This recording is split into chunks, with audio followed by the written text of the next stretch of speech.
Online class कभी भी ले लेंगे। यस, अब हम बात करेंगे पॉलिटिकल साइंस। ये काम कर लूं आपने दिया वो silently. Political science history political science में लेसन नंबर 2 के नोट्स आज हम डिस्कस करेंगे। क्योंकि हमने लेसन की रीडिंग कर ली थी 2 बार, आज हम नोट्स के बारे में बात करेंगे। ठीक है, तीसरा पार्ट पढ़ा तो तीसरा पार्ट भी हमने पढ़ लिया है, उसके नोट्स पढ़ा है हैं पढ़ा पूरा पढ़ लिया। मेरे को समझ में कम आया। हाँ, तो इसीलिए अपन नोट्स वाली क्लास रखेंगे उसमें, ताकि सारा समझ में आ जाए। ठीक है, आज 2 नंबर के भी नोट्स मैं अपलोड कर दूंगा, उनको भी उतार लेना फेयर कॉपी में।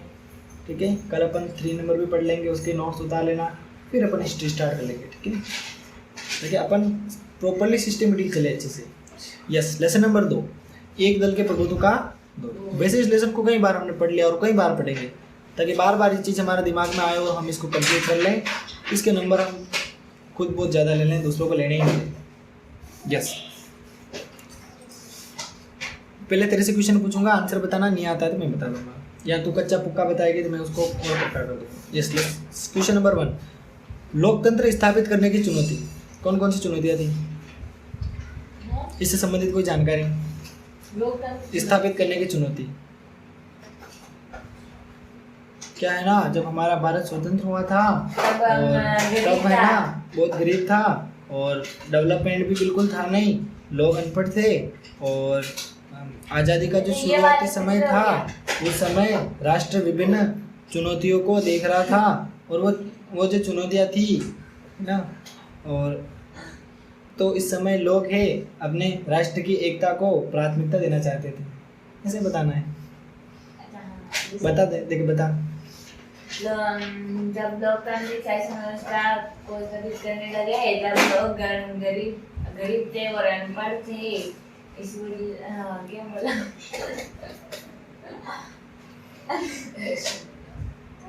पागल बोलो। तो खुद सोचना, देश स्वतंत्र हुआ, मैं तो मन से बोला यार, मैं तो कुछ अलग लिख रखा है ना, रिलेटेड ये। जब भारत स्वतंत्र हुआ था तब भारत देश बहुत गरीब था, विकास की स्थिति निश्चित थी नहीं, लोग अनपढ़ थे। उस समय सरकार के सामने सबसे बड़ी चुनौती थी लोकतंत्र को स्थापित करना। कैसे भी लिखो, उत्तर लिखना है, सही लिखना है। तो मैंने तो बोला गरीब था। इनको तुक्का नहीं कह सकते, इनको अपनी लैंग्वेज में अच्छा लिखना कहते हैं। तुक्का तो उसे कहते हैं पूछा क्या लिखा गया, 9th क्लास के लगा दे तुक्के, है ना। मेरे बाप ने कक्षा में क्या पूछा था, फिर लिस्ट में जाता है, मेरा सही आंसर आया एकता घंटा वाला। यस, भारतीय संविधान के बारे में क्या जानते हो? भारतीय संविधान के बारे में क्या जानते हो? भारतीय संविधान एक लिखित दस्तावेज है। यस, 3 तारीखें जो हमने कई बार डिस्कस की है। अच्छा, वो तारीख हो जाएंगे 26 नवंबर 1949 को क्या हुआ था, संविधान को लागू अंगीकृत किया Yes. गया था, और उसको गणित 24 नवंबर 1950 हाँ 50 में इसको गणित क्या किया था, वो सिग्नेचर। हाँ, वो हस्ताक्षर किए थे। यस, वापस बोल। 24 नवंबर 1950 को हस्ताक्षर वापस किए। नवंबर कैसे आ गया? 24 जनवरी 1950 को हस्ताक्षर किए। फिर एक लास्ट और एक क्या था, 26 जनवरी 1950 को जो गणित क्या बोलते छुट्टियाँ मैं बताऊं? यस, भारतीय संविधान 26 नवंबर 1949 को क्या किया गया? अंगीकृत। 24 जनवरी 1950 को हस्ताक्षर। 26 जनवरी 1950 को अमल में लाया गया या उसका प्रयोग करना शुरू किया गया। वो अमल वाला अमल याद है, बूढ़ा डोकरा याद आना चाहिए। चुनाव आयोग के बारे में क्या जानते हो? चुनाव आयोग वो जिन चुनाव होते हैं वो इस बताना है। मैं बता दूं सारी चीजें, फिर लास्ट में डिस्कस कर लेंगे। चुनाव आयोग गठन कब हुआ था? जनवरी 1950। गठन कब हुआ? जनवरी 1950। और पहले चुनाव आयुक्त कौन थे? सुकुमार। 2 चीजें ये बस, सुकुमार। क्या क्या वापस बोलो? वापस सुन ले। चुनाव आयोग का गठन 1950। हाँ 50। डिस्टर्बेंस नहीं बेटा। यस, चुनाव आयोग का गठन जनवरी 1950। और पहले चुनाव आयुक्त कौन थे? सुकुमार। चुनाव चुनाव आयोग के आयोग। बारे में पूछे तो सुकुमार पहले उनके अध्यक्ष थे। और ये जनवरी 1950 को ये सिर्फ जनवरी 1950 जनवरी 1950 में क्या हुआ? गठन हुआ था इस चुनाव आयोग का, क्योंकि गठन होगा तभी तो चुनाव हो पाएंगे। यस। भारत में चुनाव प्रक्रिया के बारे में सुनना। सबसे पहली जो दिक्कत थी वो थी कि चुनाव क्षेत्रों का सीमांकन करना, कि कौन कौन से चुनाव फील्ड है। अपने विधानसभा आती है ना, जिसे कपासन नहीं आती, तो वैसे अलग अलग फील्ड बनाना। फिर दूसरी प्रॉब्लम थी मतदाता सूची जारी करना, है ना, फलाना की लड़की ढीगड़ा को पामनो, है ना, ये दिक्कत थी। हाँ, नाम की प्रॉब्लम थी। और तीसरी प्रॉब्लम थी अधिकारी को प्रशिक्षित करना। ये 3 चीजें चुनाव प्रक्रिया से। अधिकारी शिक्षित नहीं थे। हाँ, उनको चुनाव से संबंधित जानकारी देना, कैसे चुनाव होंगे, ऐसे ही होगा, उनको क्या पता। उन्होंने जिंदगी में कब चुनाव देखे, वो तो साल है जिंदगी में पहली बार स्वतंत्र हुए, पता ही नहीं है, कुछ मजे ले रहे थे, दौड़ रहे थे। 3 बातें से चुनाव आयोग। तुम सोचो कितना मजा आया होगा स्वतंत्रता के बाद, लोग मतलब कितना फ्रीडम महसूस ये करते तीनों किसने? हैं। चुनाव प्रक्रिया के बारे में। चुनाव प्रक्रिया में। हाँ, चुनाव से संबंधित को और चीजें। इतिहास का सबसे बड़ा जुआ किसने कहा? एक हिंदुस्तानी संपादक था ना, उसने हिंदुस्तानी संपादक का नाम उसने होगा। चुनाव को कहा इतिहास का सबसे बड़ा जुआ। पर इसका नाम तो होगा ना? नहीं, एक कोई भी संपादक था, मतलब एडिटर था, हिंदुस्तानी संपादक। एडिटर। जैसे व्हाट्सएप बोलते हैं ना, तुम समझ जाते हो, सत्यनारायण जी सर है, तो यही बिल्कुल वही कॉन्सेप्ट है। हाँ, पर हम तो समझ जाते सत्यनारायण सर को बोले, पर ये संपादक थे कौन? क्या पता, अब इनकी डिटेल जब तुम डिटेल में हिस्ट्री पढ़ोगे या पॉलिटिकल पढ़ोगे तब मिलेगा। फिर एक बात, एक स्टेटमेंट और था कि जवाहरलाल नेहरू अपने जीवित रहते ही यह देख लेंगे और पछताएंगे कि भारत में सार्वभौमिक वयस्क मताधिकार असफल रहा। ये एक संस्था थी, ऑर्गेनाइजर, जिसने कहा था।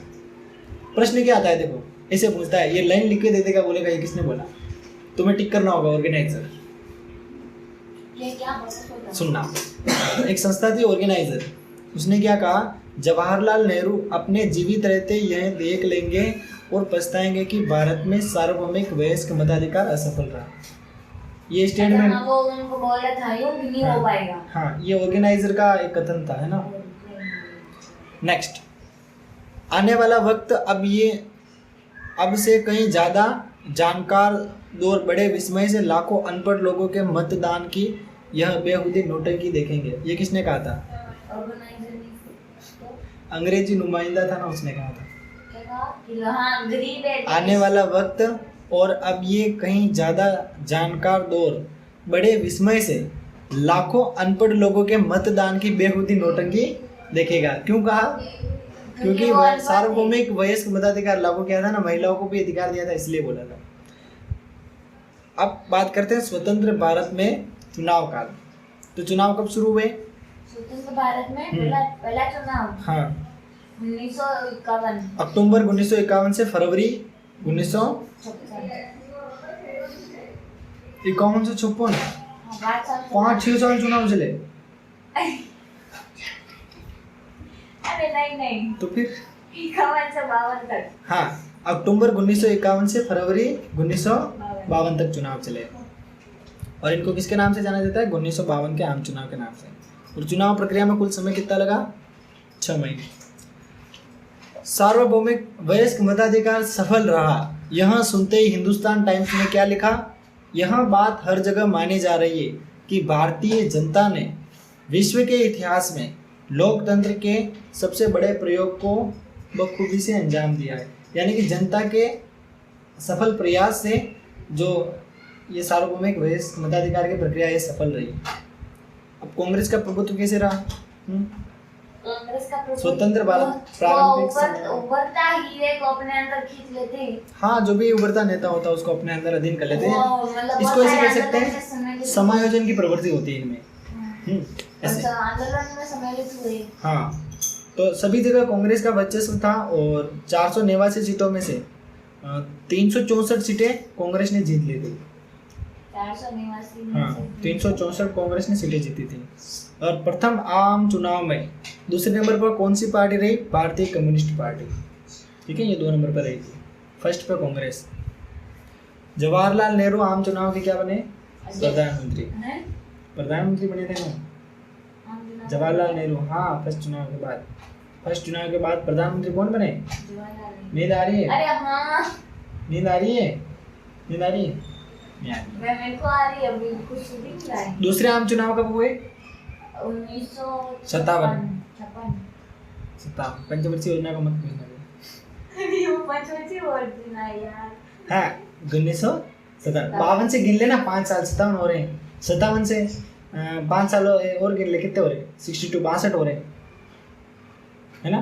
तो बस आसान है, कठिन क्यों बनाए। कांग्रेस का प्रभुत्व, कांग्रेस के प्रभुत्व के बारे में कोई जानकारी? कांग्रेस का प्रभुत्व अभी तो बताया मैंने। हाँ बताओ, और बताओ। वो आंदोलन में सम्मिलित होते, उभरते खिले को अपने अंदर ले लेते। यस। और मतलब जनता उद्योग धंधे करवाए, जनता को फायदा दिलवाया, विकास करवाया। और कृषि में मतलब देश गरीब था तो भूखा मर रहा था, अमेरिका से उधार ले रहा था, तो उसने कृषि पर बल दिया। यस। 1885 में कांग्रेस का जन्म हुआ था। कब? 1885। और सबसे बड़ी कांग्रेस की बात ये थी कि भारत के संबंध में जितने भी आंदोलन हुए थे उसमें कांग्रेस की सक्रिय भागीदारी थी। और कांग्रेस ने किसान को साथ रखा, उद्योगपतियों को साथ रखा, गांव के जो भी निवासी थे उनको साथ रखा, मजदूर का साथ दिया, मध्य वर्ग, निम्न वर्ग, उच्च वर्ग का साथ दिया। लेकिन आज के समय स्थिति कुछ हो रही है, ठीक है। और मेन कांग्रेस का जो मतलब विशेषता थी वो थी सर्व समावेशी गठबंधन, कि हर किसी को भी अपने लपेटे में ले लेती, ऐसे कह सकते हैं, ठीक है। समझ गए कि नहीं?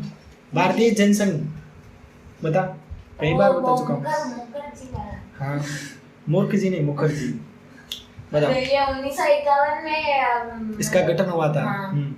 और अध्यक्ष कौन थे? अध्यक्ष श्यामा प्रसाद मुखर्जी। यस। उनका विचार क्या था? एक देश, एक संस्कृति, एक राष्ट्र। विभाजन को भी ये ऐसे बोल रहे थे, विभाजन नहीं हो तो अच्छा है। ये द्विदेश के खिलाफ थे।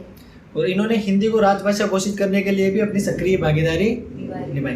अगला है विपक्षी पार्टियों का उद्भव, यानी कि कांग्रेस का तो प्रभुत्व रहा फर्स्ट के दौर में, लेकिन विपक्षी पार्टियां भी क्या करती? कांग्रेस की आलोचना करती थी और धीरे धीरे ऊपर आने की कोशिश करती। जैसे आज मोदी जी की आलोचना करते नहीं करते कि तुमने क्या किया, ये देखो वो देखो। यस। तो बिल्कुल वैसे ही पहले भी हुआ था, पहले कांग्रेस की आलोचना हुई थी और आज बीजेपी की हो रही है। मतलब जैसे को तैसा, ऐसे कह सकते हैं, ठीक है। और प्रारंभिक काल में भले उनका वर्चस्व कम रहा अन्य पार्टियों का, लेकिन धीरे धीरे वो अस्तित्व में आ गई। उन्होंने अपने नीतियों में, व्यवहारों में परिवर्तन करके मतलब एक अपने सुसंगठित रूप से व्यवस्थित कर। यस।